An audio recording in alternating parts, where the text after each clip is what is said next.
Halo Black Tail semua, ketemu lagi di channel The Builders. Ini satu channel yang emang buat lo pengen tahu informasi tentang bengkel-bengkel, terupdate, terkini, yang keren-keren pastinya. Lo bisa mantengin di channel ini. Nah, kebetulan gue sekarang lagi ada di Bilangan Depok, Jawa Barat. Ini satu tempat yang menurut gue, kalau lo mau cari bengkel custom yang oke dengan manajemen yang bagus, lo bisa datang ke tempat ini. Kayak apa keseruannya, kayak apa ngobrolnya, kayak apa karya-karyanya dan program-program media. Dan menurut gue dia salah satu bengkel yang punya breakthrough, artinya punya terobosan yang baik, terobosan yang bagus, dimana dia biasanya kan ngebengkel tuh lama ya, ngebengkel tuh nggak profesional lah, tanda kutip seperti. Nah ini enggak nih, beda. Kita bakal ngobrol banyak, ikutin gue yuk.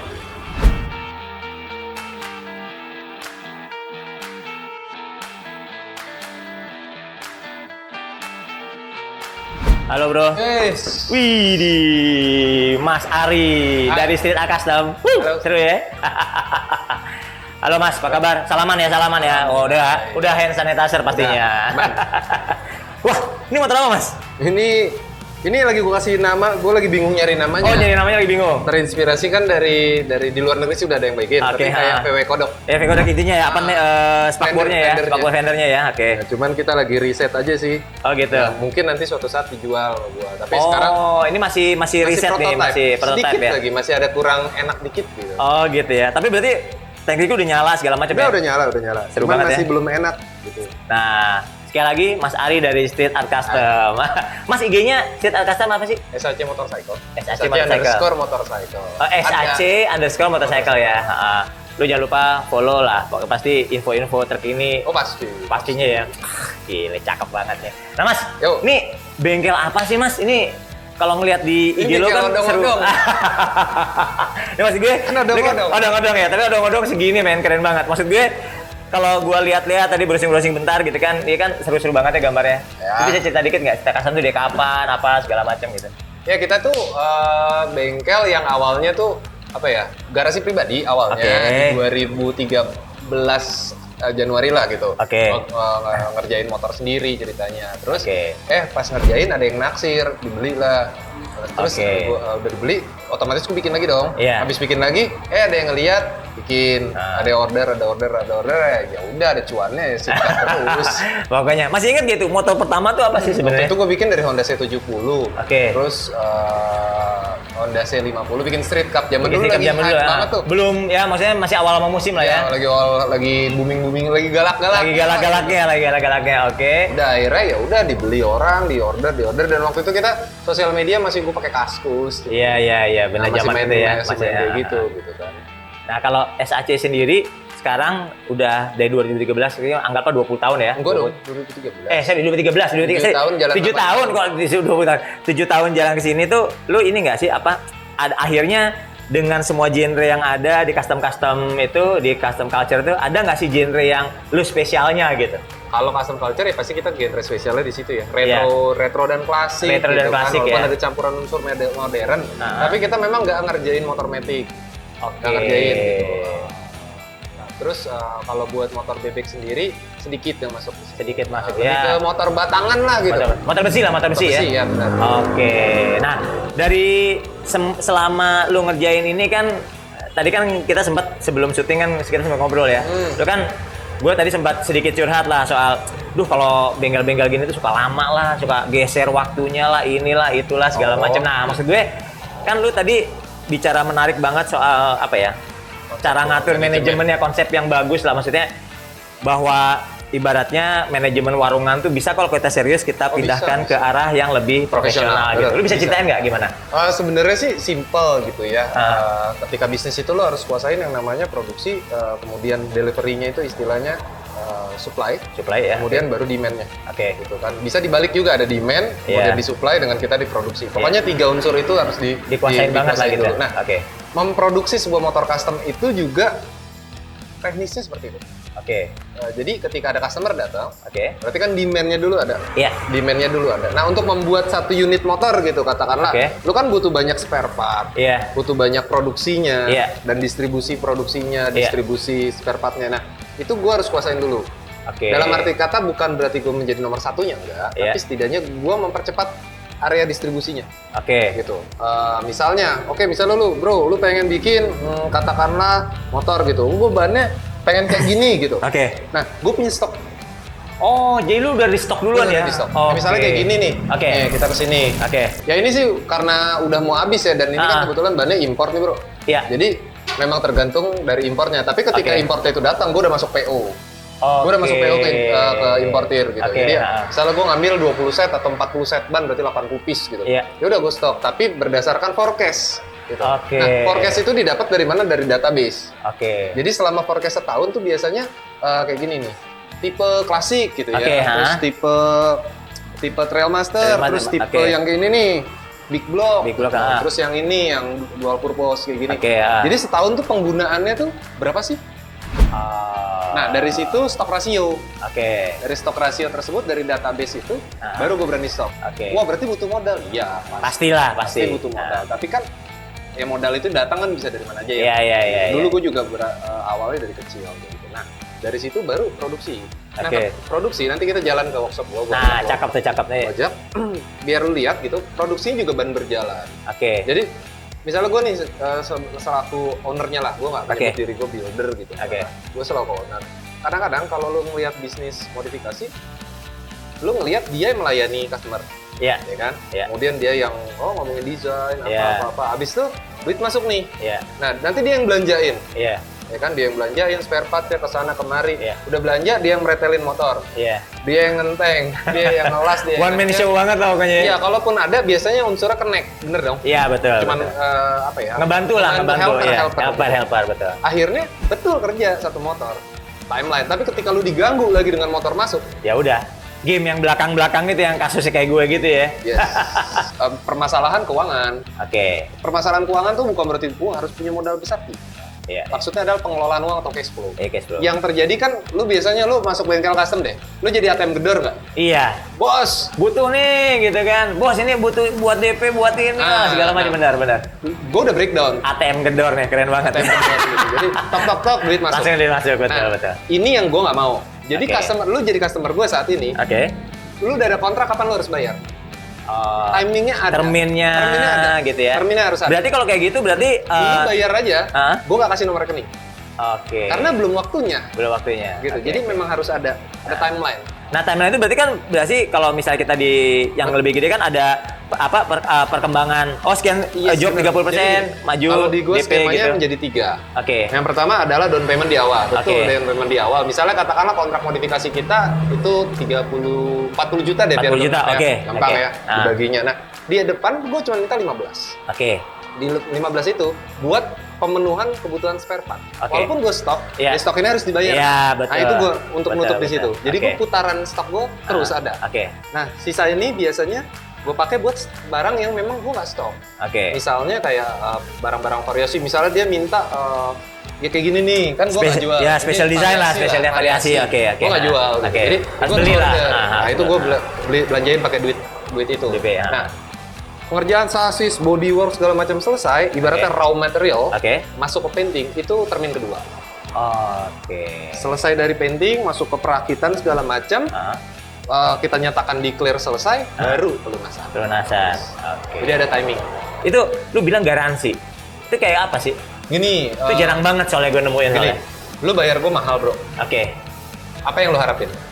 Ya itulah ekspektasinya kan satu ya pasti garansi dan keawetan barang dan segala macam lah pasti. Kepuasan dong. Betul. Yang gue jual di sini bukan karya, bukan cuma karya gitu. Karya oke lah, tapi ibaratnya kayak kita napas yang kita keluarin pasti karbon monoksida kan. Yang kita hirup oksigen. Nah, karya bagi gue udah kayak air mengalir kayak gitu aja gitu. Satu ritme aja gitu ya. Yang gue hirup cuan, yang gue keluarin karya. Tapi outcome-nya yang gue kasih ke customer, yang pertama adalah customer satisfaction. Itu ada custom advisor namanya. Nah, custom advisor itu yang biasanya mereka yang akan halu-haluan lah gitu. Gitu. Awal-awalan ya kan. Nah, biasanya mereka konsultasi tuh. Si custom advisor dengan customer. Nah, nanti declare gini, baru ke gue. Nah, di gue itu udah saringan tuh. Dia mau spare part-nya ini. Jadi gue lebih fokus kepada hal detail, misalnya kenyamanan customer. Oke. Terus kemudian desainnya kayaknya kurang deh. Iya, Gini-gini lebih kayak gitu. Tapi yang perintilan tuh udah selesai dulu. Udah selesai dulu, betul. Jadi gue nggak terjebak dalam detail kecil gitu. Gue lebih kepada hal yang big things-nya. Nah, sampai dengan finishing motor, itu kita guarantee. Misalnya painting gue guarantee 3 bulan. 3 bulan lu guarantee? Gue berani 3 bulan. Karena kalau ada ntar apa bentol-bentol atau apa gitu. Kalau rusak ya nggak garansi. Iya. Tapi tiba-tiba misalnya di sini apa gitu, guarantee. Ini kayak tangki ini biasanya bocor tuh. Bocor berarti dari itu. Ketika lo mau udah berani kasih guarantee, berarti lo tahu kualitas ya. Iya. Ya, berarti kerjanya harus benar dulu lah gitu.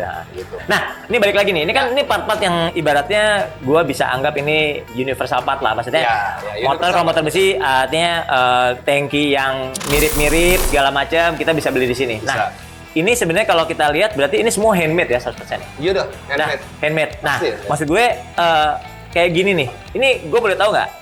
Paling murah berapa? Paling mahal berapa sih gitu? Ada yang 750.000, ada yang 750.000 ada ya? Sampai 1,2 juta, sampai 1,5 ada. 1,5 ada. Tergantung bentuk dan inilah ya. Size-nya. Tapi itu raw ya, maksudnya masih raw ya. Nah, kalau kayak gini udah dicat.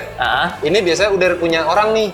Dia request, Bang. Jadi ngecatnya di sini gitu. Nah, ini yang memisahkan omsetnya. Oke. Jadi tim painting punya omset. Departemen painting tuh udah punya cash flow sendiri dan ntar bonus lo sendiri gitu ya. Wah, cakep. Based on departemen. Painting punya itu. Mechanical juga punya. Misalnya kebetulan lagi hari ini nggak ada ya. Misalnya lo bawa, katakanlah ini deh. Ini katakanlah orang punya, Bang, saya mau ganti speedometer, mau ganti ini, tanpa modifikasi ya. Itu berarti kan variasi. Part doang. Atau kelistrikan gue rusak nih, tolong diperbaikin. Itu masuk ke omsetnya divisi mekanikal. Mereka dapat insentif dari situ. Di situ. Jadi departemen bisa berdiri sendiri lah ibaratnya gitu ya. Selain gaji bulanan, mereka dapat insentif juga. Jadi memacu orang-orang supaya kasih vitaminnya ini ya. Kebanggaan lo, achievement lo dari 2013 sampai detik ini tuh apa? Bisa ceritain, sharing dong kita. Gue punya program bro, namanya Street Builder Academy. Street Builder Academy. Streetnya diambil dari singkatan depan gue tuh, Street Art Custom. Street Builder Academy. Jadi gini, ketika dulu gue membangun bisnis ini, gue punya gejolak batin. Misalnya gini, anak gue sempet di sekolah kan kita bully-bulian bapak ya. Iya. Wah begini, bapak lu tukang bengkel main oli gitu ya, kayak gitu ya. Iya. Di situ gue langsung ngerasa, berarti custom culture, builder segala macam itu masih dipandang remeh. Pasti, masih malah kantaunya gede banget. Iya, tapi kan buat sebagian orang ketika lo berdasi lo akan lebih. Betul.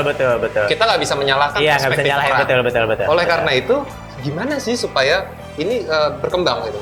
Lebih kepada gila lo jadi builder, lo mau ketemu gue harus appointment. Asik. Cakep. Itu visioner banget, benar. Kemudian gue berpikir, gue main dulu di sosial media. Di sosial media. Tadinya Street Art Custom punya akun sendiri. Awalnya namanya Street Art Custom di hack orang. And then, kalau gue bisa bikin 1, gue bisa bikin 3. That's why kenapa gue bikin 4 akun langsung. Ada yang 200.000 follower, ada yang 70.000 follower, segala macam gue bisa bikin. And then kurang nih. Main apa lagi ya? And Facebook, banyakan itu buzzer. Iya, banyakan dramanya gitu kan. Maju. Isinya grup pecinta, isinya penjual. Betul. Akhirnya gue main YouTube. Gak cukup sampai situ. Gue harus bikin memanusiakan manusianya apa ya? Karyawan udah total 25. Apalagi ya? Lagi banyak banget, itu banyak lo buat custom itu banyak banget. Lu bayangin berapa gue harus menggaji mereka setiap bulan. Apa yang kira-kira sosial, tapi ada impactful. Jadi gini, gue lebih baik ngasih lu pancingan dengan kailnya dan umpan ketimbang gue ngasih lu ikannya. Gue bikin Street Builder Academy ceritanya, yaitu ajang belajar anak-anak muda yang mungkin mereka cuma sampai SMK atau mungkin cuma sampai SMP gitu, yang suka dulu dengan dunia custom culture dan pengen maju. Nah, tapi nggak punya skill. Nah ini asiknya.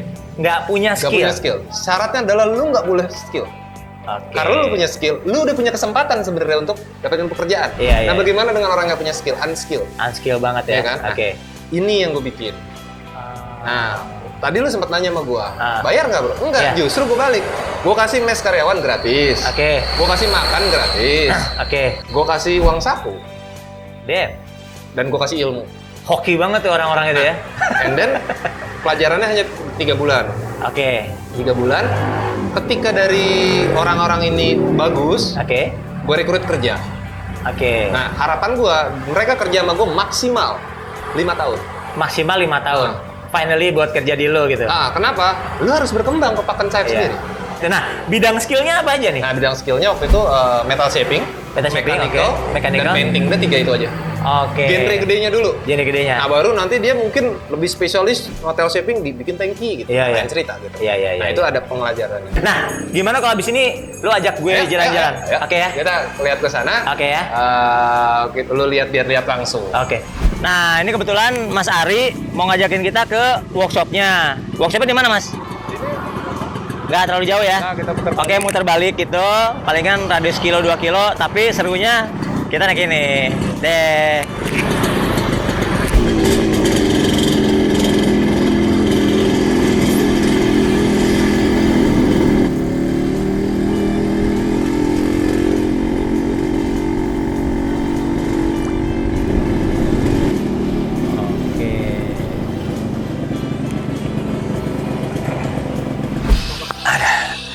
Nah, sekarang udah ada di salah satu workshopnya Mas Ari nih. Karena tadi itu semacam showroom. Nah, sekarang kita diajak jalan nih ke divisi mechanical dan detailnya. Ntar Mas Ari bisa cerita lah. Mas, ini divisi apa Mas dulu Mas? Yang ini bagian apa dulu nih kita? Ini di bagian depan mechanical. Mechanical dulu ya? Belakangnya ada painting. Oke, jadi depan mechanical sampai jalan-jalan Mas ya?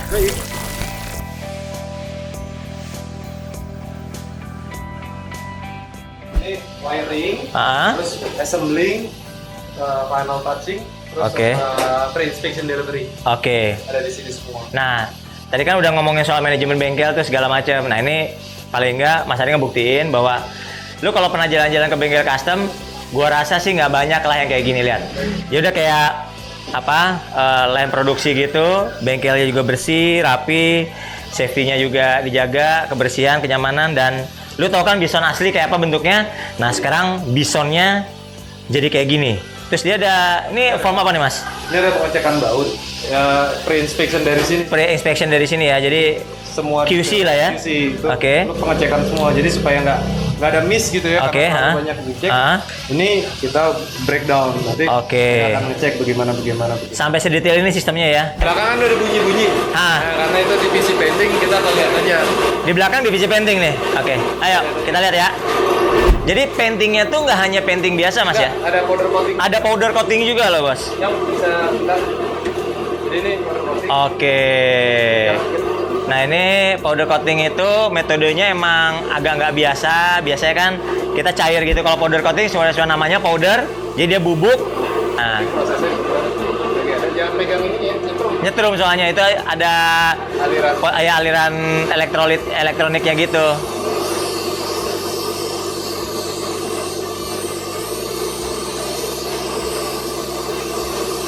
Yang pasti nggak setiap bengkel lah punya begini. Ini keren. Appreciate banget nih. Keren. Nah, ini water transfer. Oh, ini water transfer tuh di sini. Oh, lu bisa juga? Bisa. Luar biasa. Habis powder coating, ada water transfer juga. Jadi printing base air yang dicelup-celup, lu lihat di YouTube deh, pasti banyak soalnya. Ada. Ini ada juga ya? Yang tadi yang gue sempat tunjukin yang ada karbon. Iya. Hasilnya. Oh, gitu. Ini kan kalau kita lagi produksi. Oke, ada produksi ya. Produksinya lagi nggak ada. Lagi habis kan dia produk nanti ini. Kita semua. Iya. Kita jual. Iya, betul. Ini dulu dihalusin, segala macam. Di printing yang karbon yang tadi itu ya. Lu lihat ya. Nih kalau lu lihat tekukannya luar biasa, rapi, las-lasannya juga. Ini inkubator. Inkubator. Ya, dia semacam kayak oven gitu. Kayak oven, tapi ini handmade. Ini kebetulan nggak gue nyalain. Panas banget ya. Soalnya lampunya UV. Oke. Ini anget-angetnya udah berasa nih, anget-angetnya ya. Nah, ini yang tadi CB400 tankinya. Oh, CB400 depan ini tankinya. Ya, pengeringannya biar maksimal ya. Wah. Ini digambar pakai tangan, handwriting. Ini handwriting nih? Ya, yang ngegambar driver, supir stowing. Oh ya? Ya, jadi dia side jobnya ngegambar. Oh, luar biasa ya. Cakep ya. Bukan airbrush loh ya. bener-bener freehand nih. Ya. Tangan asli custom, nggak bisa diulangin biasanya kayak gitu. Banget, thank you banget. Masih ada lagi. Masih ada lagi? Punya satu workshop lagi kan. Oh iya. Yang dimana kita ngerjain gini. Oh oke. Ngerjain motor, pokoknya yang berhubungan dengan plat, kelas itu bisa. Oh di workshop satu lagi. Terus kita jalan nih sekarang. Satu lagi ya? Workshop satu lagi. Workshop satu lagi ya. Sip. Nanti akan sedikit berbeda, lebih berantakan. Oh ya nggak apa-apa. Karena apa kan gerinda. Iya pasti. Pokoknya lebih kerjaan kasar lah di sana ya. Makanya kita pisah. Siap. Di sini butuh yang halus. Oke. Yuk jalan. Thank you, Man. Oke.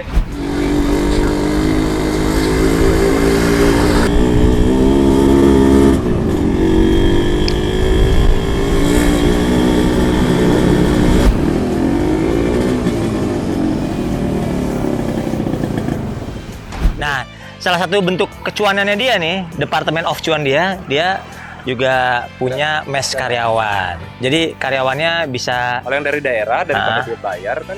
Iya, potong-potong gaji lah, rugi lah ya. Enggak, maksudnya kalau kan harus sendiri kan potong gaji lah, ngapain gitu kan. Keluar duit cuma buat makan aja lah. Internet sama Netflix. Tuh. Yang ini adalah tempat ngenteng. Lu kalau ngenteng itu nggak tahu, ngenteng itu ya ngenteng. Dia bikin plat yang flat jadi bulat, shaping bulat, meta shaping lah. Jadi bulat, jadi melengkung dan segala macam, bikin tangki, bikin spakbor segala macam itu di sini. Ini jig lagi kebetulan. Ini ya jigging. Ini mesin bubut kebetulan lagi nggak dipakai hari ini. Ya, oke. Ini milik. Oh ini jigging buat rek ya, buat leher ya? Iya. Biar seberapa tegak, seberapa miring gitu segala macam bisa bikin ya. Oh cakep nih. Ini kita juga ada project, ada investornya kebetulan. Oke. Itu kita bikin prototype untuk motor listrik salah satu brand. Prototype motor listrik salah satu brand. Ya belum rilis, nanti tunggu tanggal mainnya lah pokoknya ya. Tapi itu dikerjakannya di sini. Nah berarti dengan alat jigging ini, ya maksudnya dengan tinggi badan tertentu kita bisa fitting frame dong di sini ya, bisa ya? Nah ini salah satu frame yang kita lagi develop dulu. Oke. Ya masih dalam tahap develop. Oke. Nanti baru gambar 3D-nya. Iya. Cakep. Oke, nah ini cerita dikit. Ini kan yang tadi kalau sono udah setengah jadi ya. Kalau ini kan masih raw semua, masih mentah-mentahan nih. Ini raw, ini motor customer. Oke. Nah ini juga jadi bahan research kita. Oke. Supaya orang-orang yang di luar pulau sana, yang jauh dari bengkel, bisa mendapatkan kualitas street art, tapi dikerjakan oleh bengkel lain. Oh gitu. Oke. Konseptualnya adalah supaya bengkel lain di daerahnya masing-masing juga dapat job. Oke. Tempatnya provide by SAC. Oke. Dari mulai tangki, ini. Iya. Ini udah kita setting semua. Nanti ada box aki, cover, jok semua udah dari sini. Tinggal si bengkel itu menyeting. Oke. Fitting lah ibaratnya gitu ya, fitting. Nah, udah diajak kemana-mana hari ini. Lihat showroomnya udah, lihat workshop yang pertama udah, workshop yang kedua udah. Thank you banget nih bos. Siap. Ngobrolnya. Udah memberikan isme-isme yang positif, bener. Gua bener, maksudnya selama ini kan gue pikir ya udah lu bikin custom aja gitu kan, dagang dapat cuan ya udah. Ternyata di balik cuan itu ternyata ada visi yang lebih besar, yaitu ya memberdayakan masyarakat lah. Nggak banyak lah anak muda kayak gini. Thank you banget. Berkunjung tempat kita. Semoga ini jadi inspirasi buat yang lain. Gitu. Amin. Bos, ntar kalau yang tadi isu-isu motor, bukan isu ya, motor-motor listrik itu kalau udah calling bos. Siap. Kita jalan-jalan lagi kita. Oke. Itu tunggu ya tanggal mainnya lah ya. Oke, siap kayak gitu. Siap ketemu ya. Thank you. Dah.